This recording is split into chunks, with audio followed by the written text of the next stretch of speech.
you wanted the best, you've got the best podcast. The hottest podcast in the world. The Chris Voss Show, the preeminent podcast with guests so smart you may experience serious brain bleed. The CEOs, authors, thought leaders, visionaries, and motivators.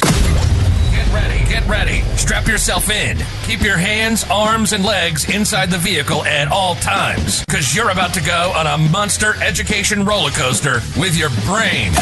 Now, here's your host, Chris Voss. Hi, folks. It's Voss here from thechrisvossshow.com. Ladies and gentlemen. What a lovely voice. Well, yeah, an opera singer. We got to do that. That was pretty good, huh? Who let the opera singer in here? She's singing over me. I used to sing that line for the first 14 years. Hey, guys, welcome to the big show, as always, for my friends and family of the Chris Voss Show, the legions of the Chris Voss. Should we come up with a name for audience? I don't know. Anyway, refer the show to your family, friends, and relatives. Go to goodreads.com/Chris Voss, linkedin.com/Chris Voss, Chris Voss 1 on the TikTok, and all those crazy places on the net. Opinions expressed by guests on the podcast are solely their own and do not necessarily reflect the opinions of the host or the Chris Voss Show. Some guests of the show may be advertising on the podcast, but it is not an endorsement or review of any kind. Today, an amazing young man joining us on the show, and he's a pianist or pianist. We've been talking about that in the pre-show as to which. Yeah, okay. Let's. Pianist is a lot better, and you can kind of think about why. Okay. One's an OnlyFans entrance drug, and one's a guy who plays the piano. Yeah, that's right. So really, that's correct, because the instrument, the full name of the instrument is pianoforte. It's an Italian word, and the word means soft, loud. It's a keyboard instrument that you can play softly and loudly on. But they don't say piano, so why would you say pianist? I don't know. There needs to be a congressional committee investigation, maybe an international court at The Hague that needs to investigate this travesty of justice. Okay, so we'll wait for the lawsuits to play out. So we have Clipper Erickson on the show with us today. He's described as one of the finest pianist, whichever way you're going with it. Pianist of his generation, a consummate musician. He's made his debut at age 19 in L.A. as a soloist with the Young Musicians Foundation Orchestra, and later studied at the Juilliard School, Yale University, and India University. While in India, he trained with the great British pianist, John Ogden, whose dedication to the performance of new music and lesser-known works of the past inspired Clipper to follow in his footsteps. He's proceeded to win top prizes in international competitions and now performs as a soloist with orchestras and as a recitalist in venues including the Kennedy Center in Washington, D.C., Carnegie Hall, and Symphony Space in New York. Welcome to the show. How are you, Clipper? Well, I'm doing just fine, and thanks so much for having me on the show. Just a little correction. It wasn't India, it's Indiana. The state of Indiana. I didn't go to India. I've never been to India. You went to the University of India. Did I say that really? Yeah. I've got a camera. Okay. There's a camera and a cord, and if you watch my head, I'm dodging around it to read the bio. So it's Indiana, and it's not Indiana, Pennsylvania either. It's Indiana University. Indiana University. But, there's still time. You still can go to India University. There's always time to go to school. Yeah, I could get a second doctorate or something at the University of India. I don't know where that is, but it's in India. We could make up something. It's in India. It's kind of like Indiana. So Clipper, give us your .coms. Where do you want people to find you on the interwebs? Well, the main place to find out about me is my website, clippererickson.com. So it's my name, Clipper, kind of a crazy name. And after that, Erickson, ERICKSON.com. So there you can find all of the other places I'm at on Instagram. You can find me on Instagram also, and Facebook, and also on Spotify and all the streaming sites. My stuff's up there, Pandora, Apple Music, all over there. Not on TikTok yet, but maybe that's coming. But they're all kind of hard to get used to. So I just started my Instagram actually last June. So that's a kind of a new venture for me. Getting my feet wet with that. So go to my website, look me up on Instagram, and my bio on Instagram is this fancy thing called Linktree. Linktree has links to everywhere else I'm at. So I might put up an interview. I'll probably put up this podcast when we're done. Well, you get a copy of it too. Yeah, you can get a copy. Do whatever you want with it. And some people just frame it, put it on the wall. Yeah, I don't know. You gonna give me a poster? Maybe we should come up with a Chris Voss Show poster. Yeah, come up with a poster. I'll put it up next to my concert posters and things from. We can invoke the concert poster thing. We'll get the guy from Metallica who does the crazy Metallica posters for their concerts to come and do it. Maybe that'll be interesting. So that's it. What are we here to promote? We're here to promote your new album, Florence Price, Sonata for Piano in E minor. Give us an overview of what's inside your new record. What's inside my new record is this marvelous piece by Florence Price. Now, if you don't know who she was also an African-American composer in the early 20th century. And her music was lost for a long, long time until people started playing her in the last 5 or 10 years. And she really got on the map when the Philadelphia Orchestra won a Grammy with their recording of 2 of her symphonies. So that was a big deal. And I think there's been other Grammys out there with Florence Price's music on there. So it's getting to be really well known in the classical world. And it's a really beautiful piece. It's it's very lush, melodic. It's got a lot of drama. Music is influenced heavily by Negro spirituals, that kind of language. And there's a lot of dance-like music in it as well, and a lot of showy piano stuff. And I'm really excited about the release of it. It's coming out on Friday, February 6th. There's One Movement out there now as a pre-release on Spotify, and the whole thing's coming out on Friday. I did the recording in Switzerland on this marvelous Steinway piano. I picked it myself. Yeah, it was a 9-foot Steinway from 1915. That's when they really built them then. Yeah, it's in a beautiful shape, and it had all ivory keys, a perfect set of ivory keys. Yeah. Original ivories, but that also means that it cannot leave the country. It has to stay in Switzerland because you cannot pass customs. So you cannot move it anywhere because of the ivory keys. You can even tour with it if you wanted to tour with it. And couldn't do it. Can't get it past. And there should be a carve-out exception. You'd think, but hey, I don't make the rules. I just make the music. So it was a gorgeous piano, and my recording engineer was just first class. She's Polish, Małgorzata Albinska-Frank. She was just a fantastic. She's really a co-creator when I was doing the recording. Gave me all sorts of wonderful suggestions, what was coming off and what wasn't. Try this way, and she's just was a delight to work with her. So I'm really excited about the release of this album. Really proud of it. And I'm also celebrating the 10th anniversary of an earlier album coming out in November 2015. And that album was called My Cup Runneth Over, the complete piano works of R. Nathaniel Dett. Nathaniel Dett was a composer in the early part of the 20th century, and I was the first one to do all of his piano music. Wow. And that album was awarded a Critics' Choice by Gramophone UK, and that's the top CD reviewing magazine in the world. Wow. So it's gotten airplay. It gets played all over the place, all over the country. So if you listen to classical radio, you may well run into it. It gets played. I get notice that's been played on public radio in places like Montana, Wilmington, North Carolina, Tennessee, all over New England, all over the place, and also on BBC. So it's a really cool recording. It's beautiful stuff. It's got about 750,000 plays on Spotify. So check it out. It's really beautiful stuff. I definitely will. I love piano music. There's something that just soothes my soul.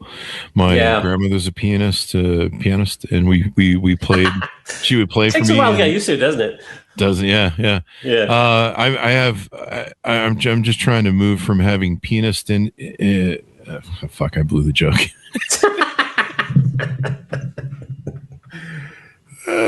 I moved away from having small pianist envy to now having pianist envy. I don't know. All right. That joke just flopped, didn't it? All right, but out. Should have been a warning. Should have been a warning when I flubbed it the first time. It was going to bomb. That's okay. But no, I love piano music. There's something soothing about it. There's something calming to the soul. Sometimes when I'm really wrapped up in craziness, madness, and chaos, and whatever's going on, I'll put on some piano music, and it's almost like I don't know. My brain just kind of melts and goes, ooh. It just becomes peaceful, and I find that I can think a little bit clearly too. I love piano music. In fact, they have it up. I don't know if we can see this on the camera or how well this will show up, but they have it on my friend of the show, Qobuz.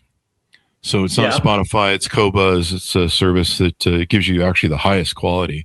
If you ever want high quality recordings, Qobuz has the best. Not Crapple. Don't do Crapple, people. Jesus, or Spotify for that matter.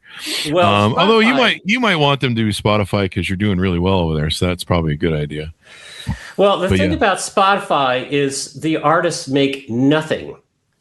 So I encourage you to go and listen to the most popular track from the Debt album is this very relaxing piece called Mammy.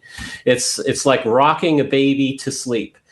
And if you listen to it 1,000 times, I'll get enough money to get a cup of coffee. Awesome sauce. Awesome. Now, the other thing I was going to mention to you is on, how come I can't get to this? On Qobuz, the top most popular songs are from that album that you're referencing, the 10-year anniversary album, My Cup Runneth Over. And so that tells you who the most popular plays are. So they really love the stuff there.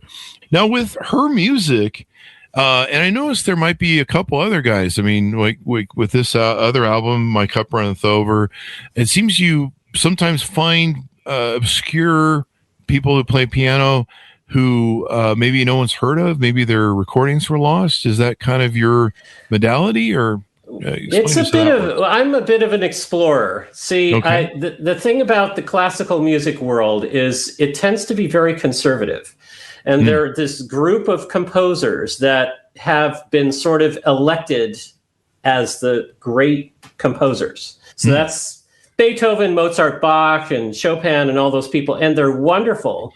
But who decides that they're wonderful and everybody else is just sort of no good, or, we want it just forgotten or whatever? So I like to rebel against that. I like to find music that people don't listen to and people don't play and bring that to a wider audience, because there are really some gems out there that are overlooked.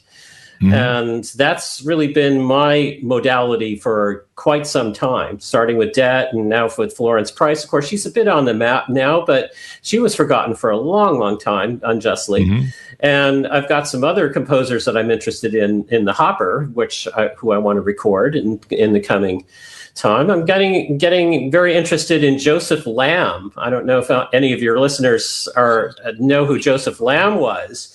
Joseph Lamb was a ragtime composer. But he was an Irish Catholic.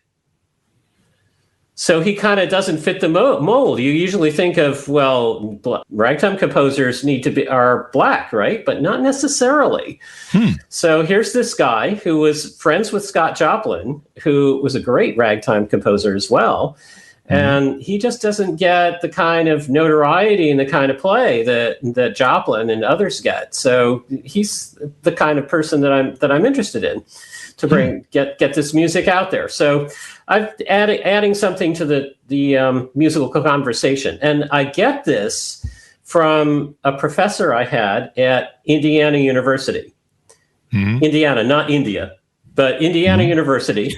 His name was John Ogden. John Ogden was probably the greatest British pianist of the 20th century. Wow. And he was crazy, really crazy guy, but just an absolute genius. But besides being crazy, he was a really genuinely very nice, gentle person. And he also was recording all sorts of people that others didn't play, like Carl Nielsen and Alkan and Szymanowski and people that you probably don't know. And he was recording all this stuff. And so he was a big influence on me. So ever since then, I've been wanting to follow in his footsteps. So I think that's part of why I get into all these interesting rabbit holes and find all these treasures and things and bring them out. It's really exciting. It's kind of a discovery. Now, for the young crowd, the Gen Zers, what DJ plays on this album? What DJ? No DJs. It's just me. Okay. Now, is there a USB plug that plugs the USB of the performance into the piano? Is that how it works? No, you're thinking like, well, actually, those things are around, like disc claviers, the Yamaha disc claviers. You can. Oh yeah. They're like modern player pianos, so you can play whatever on this anything on the piano, and it'll record it and play it back to you. I'm always making fun of the DJ folks because I'm a classic rock sort of guy. And I remember there was one that actually did lose their USB and they couldn't do their performance that night because it's all pre-programmed. That's okay. Well, next time I make a flub in a performance, I'm just going to say, well, I lost my USB. Sorry. All right. I've got a hard hitting question for you here as a pianist. Something like that. A hard-hitting question. Was The Fabulous Baker Boys a great piano movie or not? The Fabulous Baker Boys. I'm not sure I've seen that one. What? I've seen all the old ones piano. That Rubinstein. All the old ones that Rubinstein was in. Arthur Rubinstein was in a couple of old movies, like from the 50s. Yeah, Arthur Rubinstein from the 50s. Yeah. Well, so I like the old guys. I've given you some homework here to go. Yeah, okay, I'm going to do that homework. It's a great movie, and it's a lot of jazzish piano playing. It's a great storyline. Michelle Pfeiffer kills in it, and the Baker Boys, the Bridges, killing it too. So you mentioned that everyone's knows the Bach, they know all the big names and stuff, but honestly. And this is speaking for me as a consumer, I've heard those songs so many times that I just strive for something fresh and new. Like a lot of times, and I do this with Cobas, they have a great radio curated list of different things. So if you want calm, peaceful piano, you can listen to all these songs, and they made this great curation list, just about anything you want. In fact, I was listening to Megadeth right before I pulled your album up. So I'm going to go from Megadeth to your album. Yeah. Okay. Well, that's probably not going to go on the calm. The common people with. Yeah. Well, was Dave Mustaine ever in your band? He seems to be angry at anybody who he was in bands with forever. Yeah, Dave Mustaine from Metallica, that is. I'm a solo man. I don't have anybody else in my band. All right. Maybe we can get Metallica to cover you guys, or Megadeth or something. I don't know. Anyway, so I'm constantly searching for really beautiful music, peaceful music. When I'm at that point where I want to choke somebody out to death, neighbor, family member, me. That was kind of me a couple hours ago, to tell you the truth. So I went outside and started breaking up some ice in my driveway. I was thinking you were going to say, well, I play piano to calm myself down too, but maybe ice is a better. Well, yeah. If I do that, then I have to call the piano tuner. Yeah. That's the one thing about pianos. I got to tune them every now and then. Sometimes I got to tune them, and if I go too hard on it, then I start breaking stuff, and then it gets expensive. What style of piano music would you say you're at? Are you more in the peaceful genre, or you're in the let's bang the crap out of it? Really theatrical highs and lows. Or I'm kind of into everything, but usually I gravitate to things that are more coloristic. more like a little bit more dreamlike, a little bit more like they're painting pictures of something or telling a story rather than just something that's like banging the hell out of everything. And that seems to be what a lot of pianists nowadays do. Everybody plays Prokofiev a lot, and it's like Prokofiev, like you get to bang the hell out of things, and you know, and that's really how it should go. And I really liked that when I was young, but now that I'm getting a little older, I want to have peace, and I want to be taken to a new place, a different place, because the world isn't that nice a place that nowadays. So that's why we enjoy music, is kind of escape a little bit. Yeah, escape a little bit and find meaning and comfort and healing. I think that's the most important thing. I have a music series that I do here where I live near Trenton, New Jersey, actually on the Pennsylvania side.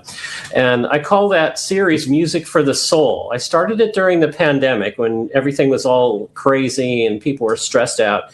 So people really needed a little bit of healing. And I started it online, and now it's in person. So I have one of those concerts coming up this weekend, actually.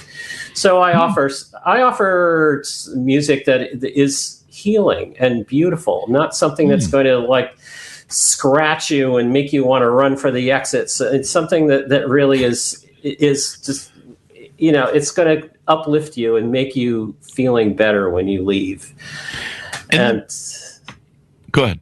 Yeah, so often on these concerts, I put together these unusual composers like Price and Det, or Joaquin Turina, who is Spanish, or Carlos Chavez, who was Mexican, and I put them together with your standard Beethoven and Chopin pieces and kind of mix them up a little bit. So I think that's the way to go, because after all, there's nothing like Chopin or Beethoven to get people in the door, because they all want to hear something that they know. But then let's give them something that they don't know and open their ears a bit. So that's what I'm all about. The format you probably do, one thing I've really been enjoying, because with you in an event format, you probably, you give people an intro or maybe some background on the song or the music or what you're doing. There's that interaction, right, that you have with your audience. I'm assuming you talk to the audience. I absolutely do. That's a big thing that I do. I've done that for years. I always talk to the audience, even if it's about a piece that everybody knows, because there's always some aspect about it that is unusual, maybe that people don't know. And, like if I come out with Nathaniel Dett, then, okay, people don't know who he was. So let's talk about him and why he was important, what was special about his life and his creation. So I give that to the audience, and that really gets them involved in the music. They know what to listen for. They have the context of what it was like to live in the composer's lifetime. I'm kind of a history geek besides being a musician. So I like to find out about when these composers lived and what was their life like and what was the culture like and all this background, because it helps me interpret it and understand it. And it also helps me talk to the audience about it so they can really get the feel of the music as well. And the thing I was going to say on that is recently bands, and I think I saw Metallica lead on this. I don't know if they were the first lead. I know Megadeth just did one, and I don't know if a couple other bands are doing it yet.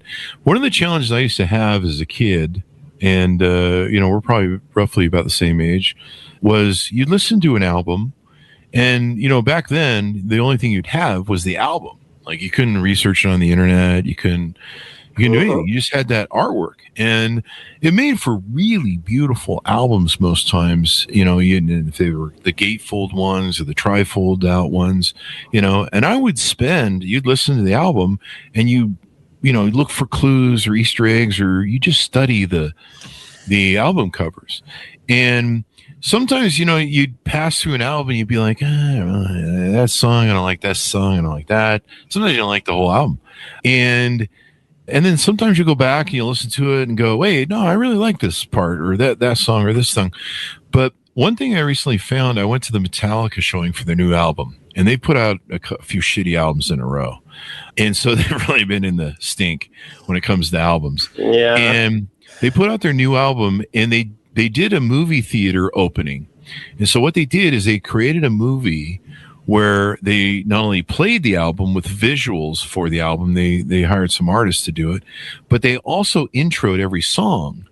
And what really, I was surprised at how important this was. And you know the work of this because you do it yourself. But they talked about, okay, we're going to play this next song. Here's why we wrote this song, or maybe some aspects of the song that we like. They basically would give you the story, and then they would play the song. I love the whole damn song and album. And I think this new movie thing, I went to see Roger Gilmore, who Pink Floyd guitarist. He did his movie, and I hated all of his solo albums, his recent ones, but he played a lot of the songs live from that, and I fell in love with him because just him telling the stories, you know, and to me, that's just that event style sort of thing is what more musicians should do. That changed your experience of the music, didn't it? It did completely. Totally. Like, I love those albums now. Like, I hated them before. Like, I wouldn't even listen to them before. And after I saw him play some of the songs live, I saw his daughter that he brought in, and you see the personal emotions of it. Or maybe he would intro the song and he'd be like, you know, we wrote this song about XYZ. Or, you know, there's one song he introduced that I've always really liked, but I wasn't sure what the story was behind it. And, you know, he told the story was about an ex-wife or a wife and the heartbreak that went on with something along those lines. And so that just, you know, we celebrate stories on the Chris Voss show because they're the owner's manual of life, and it's how we kind of learn from each other. But yeah, I love that format of the events. Like when you go to the orchestra or to whatever.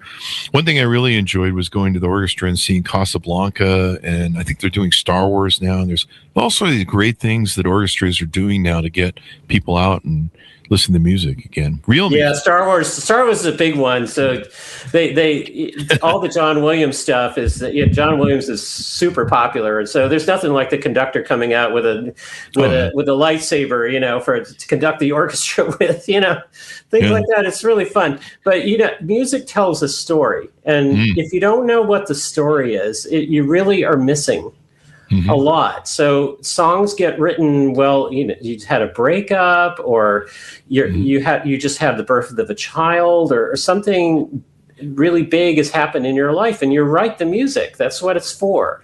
So when the audience knows about that, then it changes the whole experience. I have a beautiful piece that I've been playing by a composer, a friend of mine who lives in Minneapolis, and he wrote this piece for his daughter. Called Rocking Ever Rocking, and it's about rocking his daughter to sleep. But his daughter has developmental disabilities, so it's a very emotionally complex piece, and you're not going to understand why unless you know what the background is. All these mixed emotions are it's the tenderness and the joy, but yet the sorrow is all in that work, in that piece. And you're not going to quite understand that without knowing what his story is. So you have to tell that story. I think it used to be musicians were reluctant to clarify what some songs meant. You know, like for a long time, they wouldn't tell you what, you know, where songs like Stairway to Heaven, you know, in the background on that and different other things, mainly because probably Led Zeppelin stole most of their music from other people. But, well, so did Mozart. Oh, did he really? Oh yeah, they all steal from people. Everybody's creative swiping. I think Tom Peters. But the thing is like we have this sort of idea that, well, music has to be original and you can't borrow from anybody else because copyrights and so on. But back in Mozart and Bach's day, it's like, well, you're writing a piece of music, and well, hey, if this piece by Vivaldi, hey, that's a cool piece. Let's use this little lick or this little section from a Vivaldi piece, and let's just stick it in there or just do a version. It's like there's nothing really wrong with that back then. We think that it's wrong, but in past times, it wasn't necessarily wrong to borrow other people's things. Yeah, and technically you always do. I mean, any great artist and musician, usually, you know, they start by playing other people's songs, and they kind of add on to it, you know, and put their own flair or put their own thing on it. But yeah, I think it's cooler. I love seeing musicians now embracing social media and talking about the stories behind their songs and giving people the background.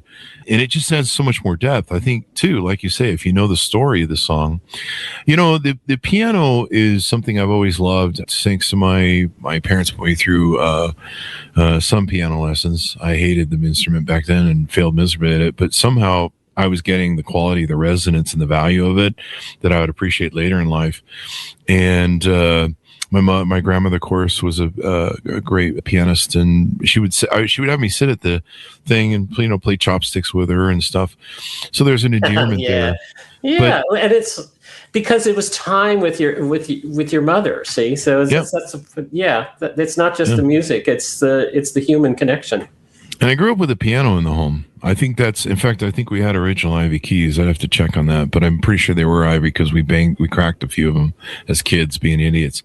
But the acoustic nature of instruments, especially the piano, is just something else. Like I can handle synthesizers and electric pianos or whatever, they're fine in their different venues, but there's something about the acoustics of like an acoustic guitar, an acoustic piano, just the resonance, that meat that resides inside the back of that big piano through those, the huge strings passing through it.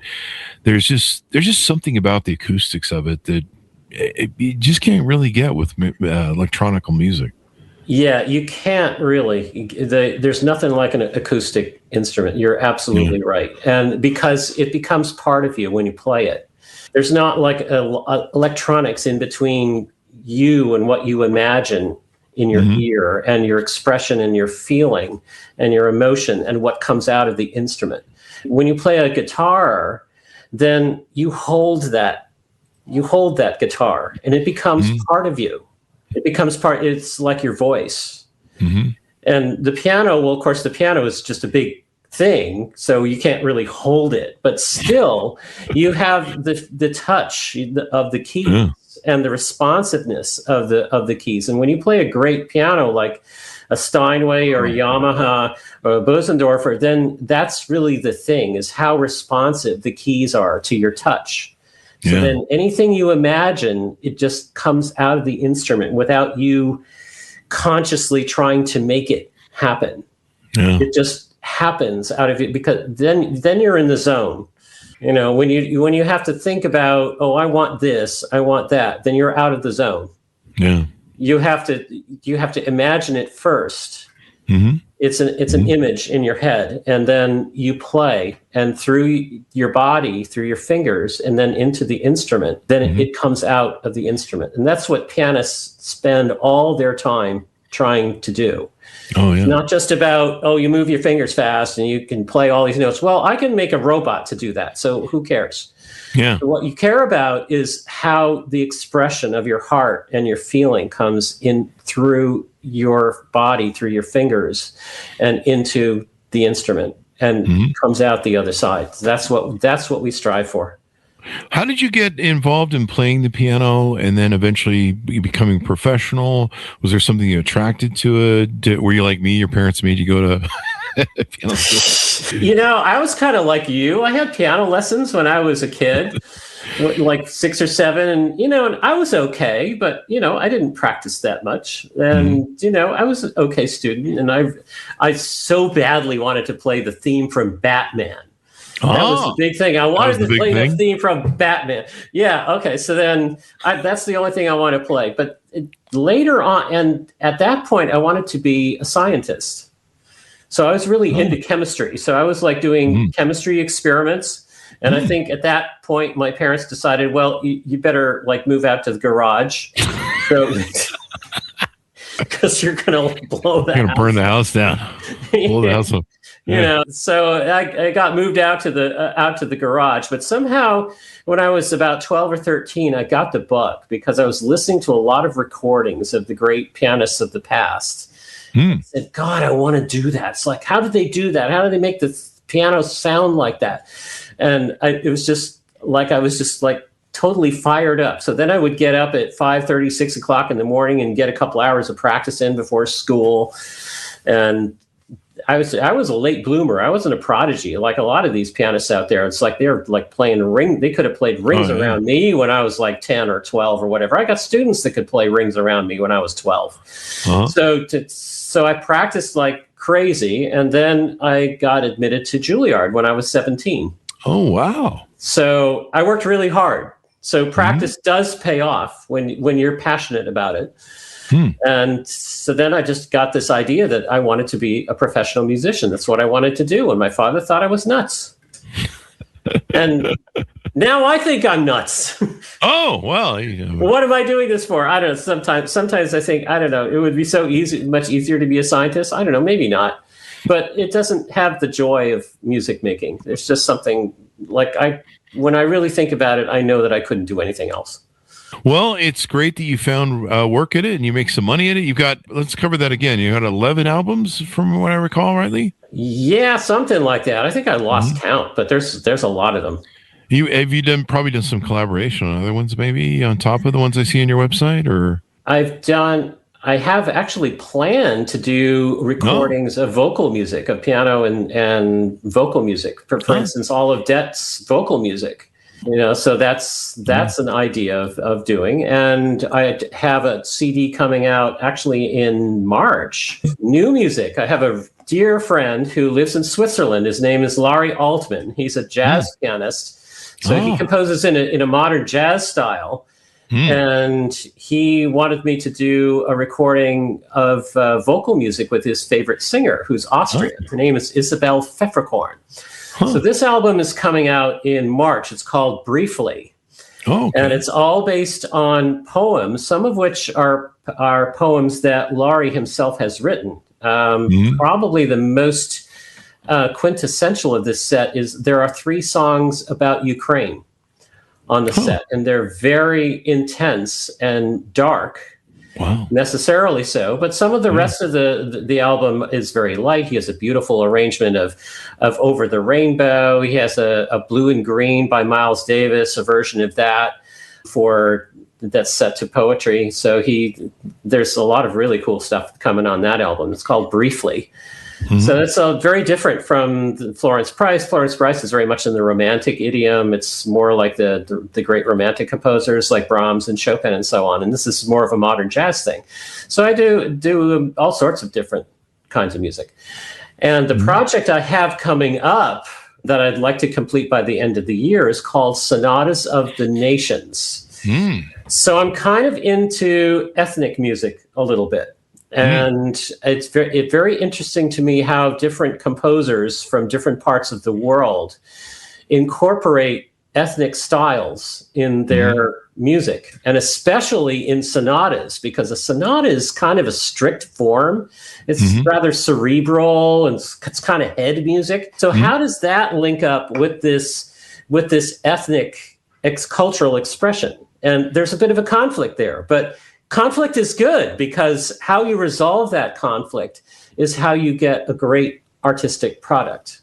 There has to be some sort of, if it's all just, otherwise you get AI music that has no conflict. It sounds like AI music.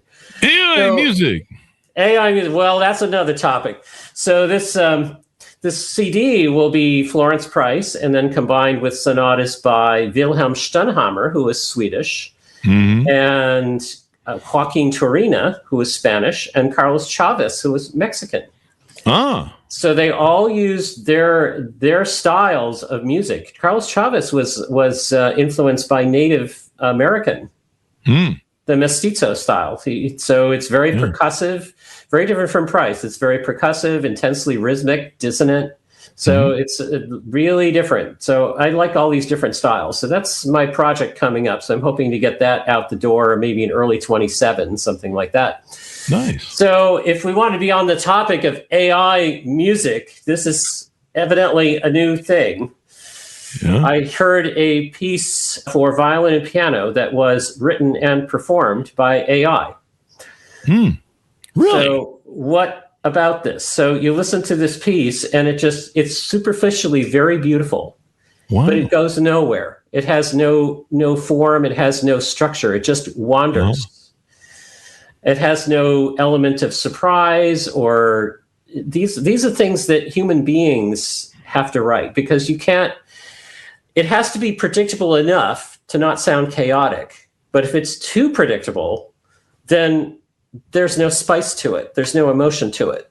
So this balance of chaos and order is something that humans in their artistic products can produce. But AI, I don't think can.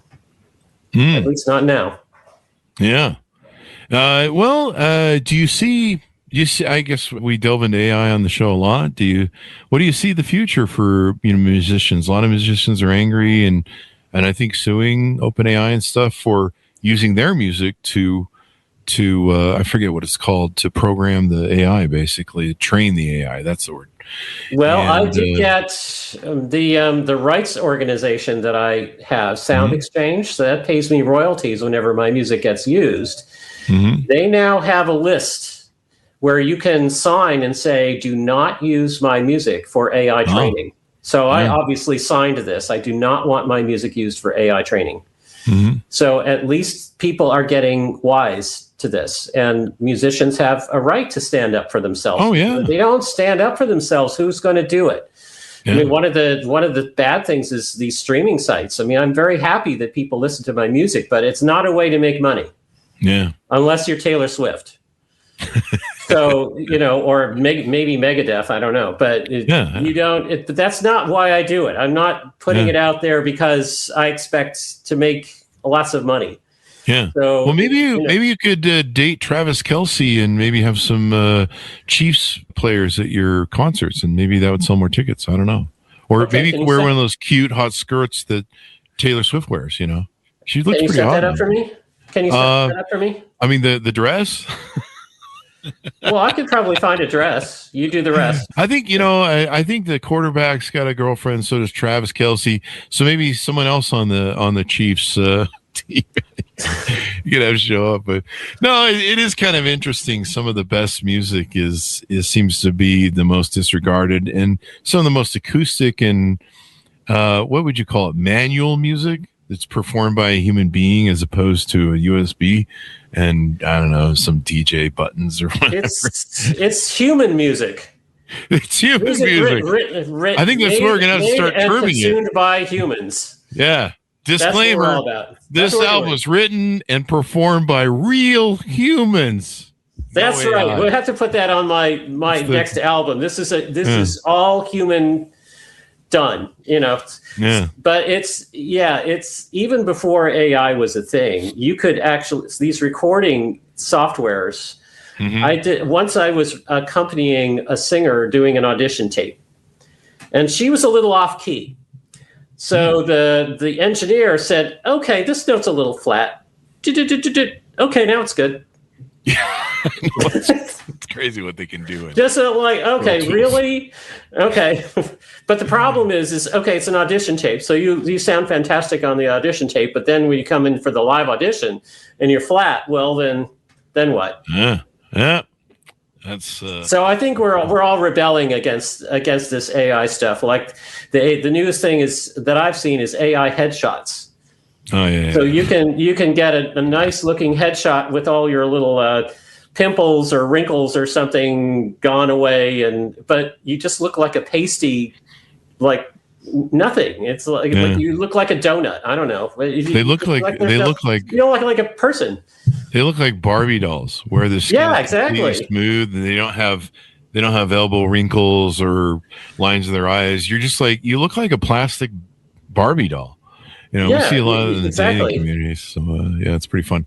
So as we go out, give people a final pitch out to pick up your album and stay in touch with you for future stuff. Imagine your website maybe has a newsletter or something. It absolutely does. So if you sign up for my newsletter, which you'll get as soon as you go on the homepage, I will give you free access to the Florence Price album.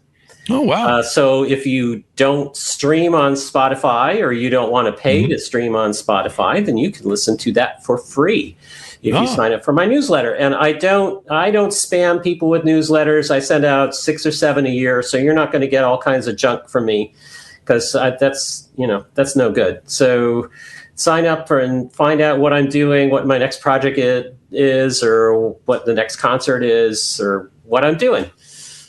Well, I'm excited. I'm going to play the album here when I get off, and I already followed you on Qobuz. Free plug out here to Qobuz. Qobuz is, if you're a real audiophile, one of the best services to take and use when it comes to the quality of the music and the delivery of it. I'm a big audiophile nerd, and try out Qobuz if you guys haven't. So I've got you followed as the artist on Qobuz, Cool. and that way I'll get all your updates and be able to. I can just hit play and it'll play like all your music, and I'm good to go. And then I just signed up for your newsletter so people can enjoy it. Enjoy some of this classic music, folks. Enjoy human music while you still can. When the AI overlords take over, and I hear they are, they've started their own social media network, and they're talking about us and the problems they have with us, and they've even started their own Bible, evidently. So it's going to be long. I think there's going to be a lot of pushback. I think so too. I mean, there already is. I mean, the word AI, what do they call it? AI slop. Yeah. There already is kind of this underlying backlash, where everyone calls AI slop because there's so much of it. So much of it is really bad still at this point. And I think the pushback is there. I think people see the writing on the wall. And, I think hopefully there'll be more value. I'm hoping so, because, you can replace me with AI on the podcast now, evidently. And you probably won't get them as funny or cool. Or but they wouldn't be nearly as funny or cool. On the other hand, if you could get AI to give me 6 fingers, like Ariana Grande, then I would be very happy. I would really help with the Chopin etudes. How far is your spread? So my spread on my hand is almost 11 inches. I can do an octave plus 2. Yeah, me as well. That's called a 10. That's 10 notes. That's kind of standard. Most people have about that reach. Yeah. Yeah. Now, of course, Asians often have smaller hands. Like a lot of my Asian students have difficulty with these big stretches. And then there are those people out there that can put down like a 12th or something like that. And I'm really jealous of them. Yeah. It's like some of the jazz players, like Fats Waller, he had hands, it's evidently shaking hands with him was, they said, like shaking hands with a bunch of bananas. He's had a huge hand. And, I have a huge hand, and I shook Anthony Robbins' hand, and he's really tall. I think he's got Indian in him and features, and I remember putting my hand into his hand, and I just watched it disappear into this black hole. His hand was so big. So I think that probably helps be a great piano player, right? Well, yeah, it doesn't hurt. But then on the other hand, it doesn't give you soul. You got to have soul, baby. Soul, but you can't. Yeah, all right. So you can put down more notes on the keys, but okay, what do the notes mean? That's really what it's all about. Trying to think of the song. You gotta have soul. Anyway, thank you very much, Clipper, for coming on the show. It's been fun to have you. I hope everybody checks out your music and enjoys it, because we need more peaceful music, and we need. These are some strange times we're in 2026, and we need some peace. A little bit of peace and quiet. We need some peace, and that's what it's all about. I'm not doing this to make a lot of money. I'm doing it to give people something that is going to really uplift their life. There you go. Thank you very much, Clipper. Thanks to our audience for tuning in. Did we get your .coms as we go out one last time? Or your link tree? ClipperErickson.com. My name, ClipperErickson. Mm-hmm. And from there, you can go to my Facebook, YouTube, whatever, or you can go to all those places. Just look me up, my name. It's kind of the nice thing having a weird name like Clipper, Yeah. It's not like you're going to get somebody else if you put in Clipper Erickson. You're going to find me on Spotify, YouTube, all those places. When you first scheduled, I thought you were from the Clippers, the basketball team. I was like, that comes up a lot. Yeah, sometimes I get Google alerts like, oh, the Clippers are, in the playoffs, or what are they doing? And what I can do with that? No, so it's a funky name. There's a long story behind it, but you probably don't have time. Sounds like we should make that for another show. Yeah, I should do another show. All right, Clipper, continued success with your work. Everyone, guilt, shame, and cajole your friends into signing up and subscribing to the Chris Voss Show. Go to YouTube.com/Chris Voss, Facebook.com/Chris Voss, LinkedIn.com/Chris Voss, all the crazy places on the internet. Be good to each other. Stay safe. We'll see you next time. You've been listening to the most amazing, intelligent podcast ever made to improve your brain and your life. Warning, consuming too much of the Chris Voss Show podcast can lead to people thinking you're smarter, younger, and irresistible sexy. Consume in regularly moderated amounts. Consult a doctor for any resulting brain bleed.